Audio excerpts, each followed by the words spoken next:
வணக்கம் நண்பர்களே, அனைத்தும் இறைவன் சேனலுக்கு உங்களை அன்புடன் வரவேற்கிறோம். இன்னைக்கு நம்ம பார்க்க போற திருக்கோவில் அருள்மிகு வேதபுரீஸ்வரர் திருக்கோவில். அந்த கோவிலை பத்தி தான் பார்க்க போறோம், வாங்க பார்க்கலாம்.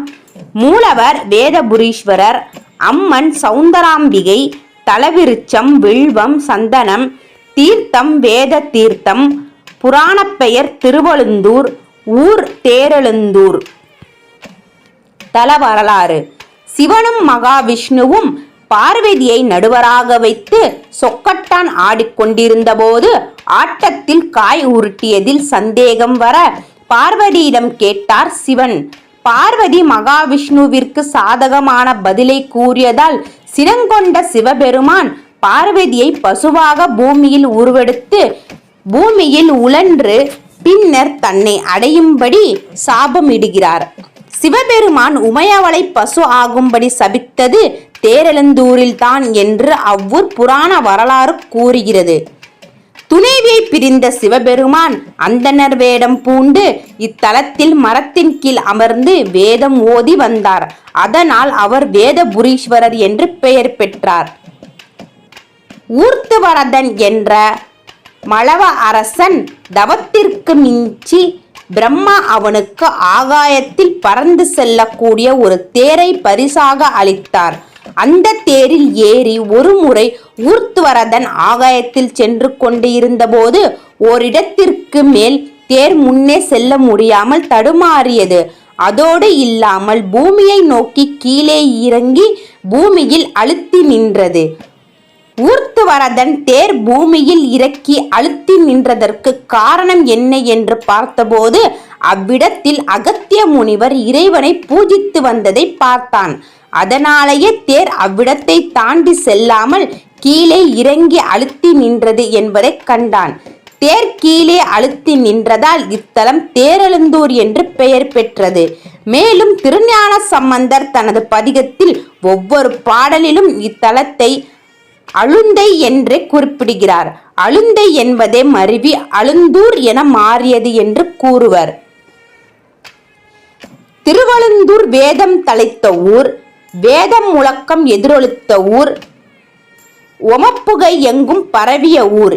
இங்குள்ள அந்தணர்கள் பெருமளவில் வாழ்ந்து வேதம் ஓதி வேத தர்மத்தில் திளைத்து வேதத்தை பறைசாற்றி இறைவனை தொழுது வழிபடுதலில் வல்லவர்களாக விளங்கினர். இத்தலத்திற்கு வருகை தந்த திருஞான சம்பந்தர் அழுந்தூர் வாழ் மறைவர்களின் பெருமையை போற்றி ஒரு பதிகமே பாடியிருக்கிறார். அழுந்தை மறையோர் என்று ஒவ்வொரு பாடலிலும் அவர்களுக்கு தனி ஏற்றம் தருகிறார். திருஞான சம்பந்தர் பாடியருளியுள்ள இத்தலத்திற்கான பதிகம் 2ஆம் திருமுறையில் இடம்பெற்றுள்ளது. தேரெழுந்தூர் என்று இன்று அறியப்படும் ஊரின் கிழக்கு பகுதியில் வேதபுரீஸ்வரர் ஆலயம் அமைந்துள்ளது.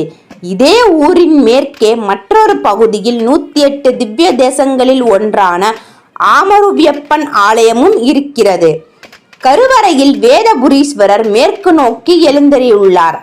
ஆலயத்தின் வடமேற்கு மூலையில் மற்றொரு சிறிய கோவிலில் ஸ்ரீ மடேஸ்வரர் சன்னதி உள்ளது. அம்பாள் திருநாமம் ஸ்ரீ மடேஸ்வரி. இதுதான் ஆதி கோவில் என்றும் வேதபுரீஸ்வரர் சன்னதி இதற்கு பின்னரே தோன்றியதென்றும் கூறுகிறார்கள். அகத்தியர், மார்கண்டேயர், காவேரி ஆகியோர் இத்தலத்தின் இறைவனை வழிபட்டு மோட்சம் பெற்றிருக்கின்றனர். கிழக்கு பிரகாரத்தில் தல விருட்சமான சந்தன மரம் இருக்கிறது. இம்மரத்தடியில் தான் சிவபெருமான் அந்தணர்களுக்கு வேதம் பயிற்றுவித்ததாக தலப்புராணம் கூறுகிறது. அதன் அடையாளமாக பக்கத்தில் சேஸ்திரலிங்கத்தையும் நந்தியையும் காணலாம். தென் பிரகாரத்தில் கிழக்கே நோக்கியபடி உள்ள வலஞ்சுழி விநாயகர் சன்னதி உள்ளது. இந்த வெளிப்பிரகாரத்தில் தான் தென்மேற்கு பகுதியில் ஸ்ரீ மடேஸ்வரர் சன்னதிக்கு எதிரில் இறைவி சௌந்தராம்பிகையின் சன்னதி கிழக்கு நோக்கி சிவன் சன்னதியை நோக்கி தனி கோவிலாக அமைந்துள்ளது. வடமேற்கு மூலையில் வள்ளி தெய்வானை சமேத சுப்பிரமணியர் சன்னதியும், வடகிழக்கு மூலையில் காவேரி அம்மன் அடுத்து சூரியன், காலபைரவர் முதலியவர்களும் இருக்கின்றனர். வேதங்கள், தேவர்கள், திசைபாலகர்கள் வழிபட்ட திருத்தலம். இத்தலம் சந்தனவனம் என்றும் விளங்கியுள்ளது. கர்க்கசன் என்ற திருடனை அரச சேவர்கள் அரசனிடம் கொண்டு செல்ல இழுத்துச் சென்றார்கள். அன்று சோமவாரம் இருந்த காரணத்தால் வேதபுரீஸ்வரர் கோவில் சரவிளக்குகளால் அலங்கரிக்கப்பட்டு தீப ஆர்த்தி நடந்து கொண்டு இருந்தபடியால் எங்கும் ஹரஹர என்று ஒலித்து கொண்டிருந்தது. ஹரஹர ஒலி கர்க்கசன் காதில் விழுந்த காரணத்தால் இந்த ஒளியிலேயே லயித்து சமாதி நிலையை அடைந்து இதை அறியாத சேவர்கள் கர்க்கசனை மிகவும் துன்புறுத்தி விட்டார்கள். யமதூதர்கள் அவன் உயிரை கொண்டு செல்ல கால பாசத்தோடு வந்திருந்தனர். சிவன் தூதர்கள் உடனின்றி அவன் மரிக்கும் போது வேதபுரீஸ்வரன் தியானித்து விட்டான். ஆகவே அவனை கைலாயம் அழைத்து செல்ல வேண்டுமென அழைத்து சென்றனர். ஆகையால் இங்கு சோமவார தினத்தில் வேதபுரீஸ்வரனை தொழுவது சால சிறந்தது என கருதப்பட்டு வருகின்றன. இங்கு அகத்தியருக்கும் காவேரிக்கும் சன்னதி உள்ளது. இது கம்பர் அவதரித்த ஊராகும். அவர் வாழ்ந்த இடம் கம்பர்மேடு என்று வழங்குகிறது. இருப்பிடர் தலையார் என்னும் தமிழ் சான்றோரும் வாழ்ந்தபதி. மாசி 23, 24, 25 தேதிகளில் மாலை 5:55 முதல் 6:05 வரை சூரிய பூஜை நடக்கிறது. இது மேற்கு பார்த்த சிவன் கோவிலாகும். சிவனின் தேவாரம் பாடல் பெற்ற 274 சிவாலயங்களில் இது தேவார தலமாகும். ஞானசம்பந்தர் குழந்தையாக இருந்த ஊருக்கு வந்தபோது 2 திசைகளிலும் 2 கோபுரங்கள் உயர்ந்து இருந்ததால் எது சிவன் கோவில் என்ற சந்தேகம் எழுந்தது. அப்போது இத்தலத்தில் இருந்த பிள்ளையார் அதோ ஈஸ்வரன் கோயில் என சுட்டிக்காட்டினார். எனவே இந்த பிள்ளையார் ஞானசம்பந்த விநாயகர் என்று அழைக்கப்படுகிறார். சித்ரா பௌர்ணமிக்கு 10 நாள் முன்னதாகவே கொடியேற்றி தேர் திருவிழாவுடன் முடிகிறது. இந்த கோயில் சோழ மன்னர்கள் 3ஆம் குலோத்துங்கன் மற்றும் ராஜராஜன் காலத்தை சேர்ந்த 6 கல்வெட்டுகள் உள்ளன. புராணத்தின்படி பண்டைய காலங்களில் இந்த பகுதி சந்தன மரங்களால் அடர்த்தியாக மூடப்பட்டிருந்தது. எனவே இந்த இடத்தின் வரலாற்று பெயர் சந்தனாரண்யம். சந்தானம் என்றால் சந்தனம் என்றும் ஆரண்யம் என்றால் தமிழில் காடு என்றும் பொருள்.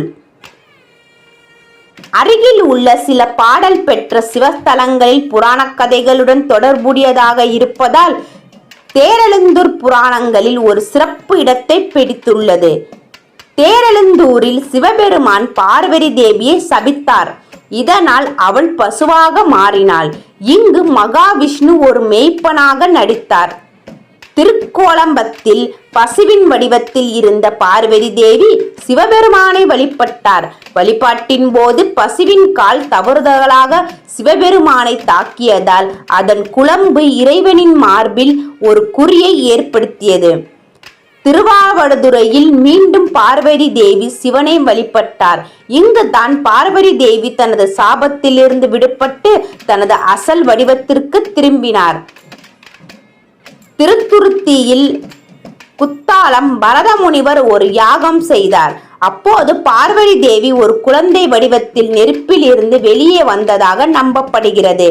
எதிர்கோள்பாடியில் சிவபெருமானை அவரது மாமனார் பரதமுனிவர் மணமகனாக வரவேற்றார். திருவேள்விக்குடியில் யாகம் உள்ளிட்ட திருமண விழா நடத்தப்பட்டது. சிவபெருமானுக்கும் பார்வதி தேவிக்கும் பூமிக்குரிய திருமணம் நடத்த சிறந்த இடம் இது. திருமணஞ்சேரியில் சிவபெருமானும் பார்வதி தேவியும் அனைவருக்கும் தங்கள் திருமண தரிசனத்தை அளித்தனர். இந்த கோவிலுக்கு செல்லும் வழியில் ஒரு விநாயகர் கோயில் உள்ளது. திருஞான சம்பந்தர் இந்த இடத்திற்கு சென்றபோது ஒரு கடவையில் சிக்கிக் கொண்டதாகவும் எந்த வழியில் செல்வது என்று தெரியாமல் தவித்ததாகவும் நம்பப்படுகிறது. இந்த விநாயகர் அவரை வழி நடத்தியதால் அவர் வழிகாட்டி விநாயகர் என்று புகழ் பெற்றார். சிவன் மற்றும் பார்வதி தேவி சன்னதிகளை தவிர விநாயகர், முருகன், கைலாசநாதர், பாபகேஸ்வரர், கடம்பவனேஸ்வரர், அகஸ்தியர், மார்கண்டேயர், காவேரி, நவக்கிரகம், சொர்ணபைரவர், காலபைரவர் மற்றும் சண்டிகேஸ்வரர் ஆகியோர்களின் சன்னதிகளும் சிலைகளும் பிரகாரங்களில் காணப்படுகின்றன. கோயிலில் புனித மரத்திற்கு அருகில் விநாயகர் சிலைகள் மற்றும் ஒரு நந்தியுடன் கூடிய சேஸ்திரலிங்கம் சன்னதி உள்ளது. வெளிப்புற நடப்பாதையில் ஸ்ரீ மாதேஸ்வரர் மற்றும் ஸ்ரீ மாதேஸ்வரிக்கு தனித்தனி சன்னதிகள் உள்ளன. ஆரம்பத்தில் இந்த 2 சன்னதிகள் மட்டுமே இந்த கோயிலை உருவாக்கியதாக நம்பப்படுகிறது. மற்ற சன்னதிகள் மற்றும் கட்டிடங்கள் பிற்காலத்தில் கட்டப்பட்டன. கோஷ்டம் பகுதியில் நர்த்தன விநாயகர், தட்சணாமூர்த்தி, லிங்கோத்பவர், பிரம்மா மற்றும் விஷ்ணு துர்க்கை ஆகியோரின் சிலைகளை காணலாம். இந்த கோயிலை நோக்கி மகாவிஷ்ணுவுக்கு தனி கோயில் உள்ளது. கோட்செங்கட் சோழ மன்னர் சுமார் 70 மாடக் கோயில்களை கட்டியதாக நம்பப்படுகிறது. மாடக் கோயிலின் தனித்துவமான அம்சம் என்னவென்றால் அதை யானை எளிதில் அணுக முடியாது. அவர் இந்த கோயில்களை உயரமான இடத்தில் கட்டினார். மேலும் இறைவனை பார்ப்பதற்கு முன் சில படிகள் ஏற வேண்டும். மேலும் கருவறையின் நுழைவாயில் குறுகலானது, அதனால் எந்த யானையும் அதில் நுழைய முடியாது. கருவறை அரைவட்ட குளத்தின் வடிவத்தில் உள்ளது. சிவனும் விஷ்ணுவும் பகடை விளையாடிய மண்டபம் இன்னும் காணப்படுகிறது. இந்த மண்டபத்தில் இந்த புராணத்தை சித்தரிக்கும் அழகான ஓவியங்கள் உள்ளன. கம்பராமாயணத்தை எழுதிய தமிழ் கவிஞரும் கம்பரும் பிறந்த இடம் இது. அவர் கவி சக்கரவர்த்தி என்று பிரபலமாக அறியப்படுகிறது. அவர் வாழ்ந்த வீடு கம்பர்மேடு என்று அழைக்கப்படுகிறது.